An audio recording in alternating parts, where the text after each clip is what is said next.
শাহবাগে জুলাই যোদ্ধাদের দুই গ্রুপের মধ্যে সংঘর্ষের ঘটনা ঘটেছে। পরিস্থিতি নিয়ন্ত্রণে পুলিশ ঘটনাস্থলে অবস্থান নিয়েছে। শুক্রবার সন্ধ্যার দিকে এই সংঘর্ষের ঘটনা ঘটে। এ সময় জুলাই যোদ্ধাদের ব্যানার টাঙানো মঞ্চ ভাঙচুর করা হয়। ধাওয়া পাল্টা ধাওয়ার ঘটনাও ঘটে। এলাকায় উত্তেজনা ছড়িয়ে পড়ে। এ সময় পুলিশ পরিস্থিতি নিয়ন্ত্রণে আনার চেষ্টা করে। বেশ কিছুক্ষণ পর শাহবাগে যান চলাচল স্বাভাবিক হয়। এর আগে জুলাই ঘোষণাপত্র, জুলাই সনদ দ্রুত বাস্তবায়ন এবং তা স্থায়ী বিধানে যুক্ত করার দাবিতে টানা 2 দিন ধরে রাজধানীর শাহবাগ মোড় অবরোধ করে রাখে জুলাই যোদ্ধারা। জুলাই যোদ্ধা সংসদ নামে একটি প্ল্যাটফর্মের উদ্যোগে বৃহস্পতিবার সকাল 10:30টায় এই কর্মসূচি শুরু হয়। শুক্রবারও দিনভর তারা সড়ক অবরোধ করে রাখে। শহরের অন্যতম গুরুত্বপূর্ণ এই মোড় দিয়ে যান চলাচল বন্ধ হয়ে যাওয়ায় আশেপাশের সব সড়কে যানজটের সৃষ্টি হয়। চরম ভোগান্তিতে পড়েন পথচারীরা।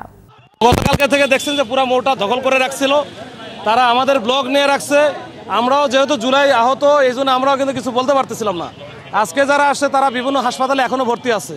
তারা বলতেছে আমরা জুলাই আহত, আমাদের বুকে গুলি লাগছে, আমাদের পায়ে পা নাই, হাত নাই। তাহলে এরা কারা? পরে ওরা যখন শুরু করছে, আমরা চাইছিলাম যে দুই পক্ষের মধ্যে যেন হতাহত না হয়, দুই সংঘর্ষ না হয়, এইটাই।